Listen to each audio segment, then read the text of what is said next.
Kannur university union തെരഞ്ഞെടുപ്പിനിടെ വിദ്യാർത്ഥികൾ തമ്മിൽ സംഘർഷം.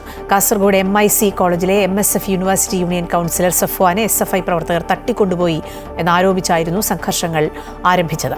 KSU MSF പ്രവർത്തകർ ഒരു ഭാഗത്തും SFI പ്രവർത്തകർ മറുഭാഗത്തും ചേരിതിരിഞ്ഞ് ഏറ്റുമുട്ടി.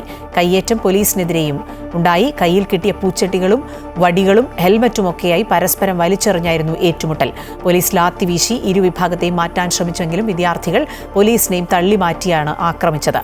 പിന്നീട് വോട്ട് ചെയ്യാനെത്തിയ MSF പ്രവർത്തകരുടെ ബാലറ്റ് ബാഗോടെ SFIയുടെ ജോയിന്റ് സെക്രട്ടറി അധീഷ തട്ടിപ്പറിച്ചു എന്നാരോപിച്ച് വീണ്ടും സംഘർഷമുണ്ടായി. സംഘർഷത്തിനിടെ ഹെൽമറ്റ് കൊണ്ടുള്ള അടിയേറ്റ് മാധ്യമപ്രവർത്തകരുടെ ക്യാമറ അടക്കം തകർന്നു. വിദ്യാർത്ഥികൾ പലയിടങ്ങളിലായി സംഘം ചേർന്ന് പരസ്പരം ആക്രമണം തുടരുകയാണ്. വിവിധ കോളേജുകളിൽ നിന്ന് വോട്ട് ചെയ്യാനെത്തിയ ബസ് അടക്കമുള്ള വാഹനങ്ങൾ തടയുകയും വാഹനങ്ങളുടെ ടയറിലെ കാറ്റഴിച്ചുവിടുകയും ചെയ്തു. ലാത്തിയടിയിൽ SFI ജില്ലാ കമ്മിറ്റി അംഗത്തിന് പരിക്കേറ്റു.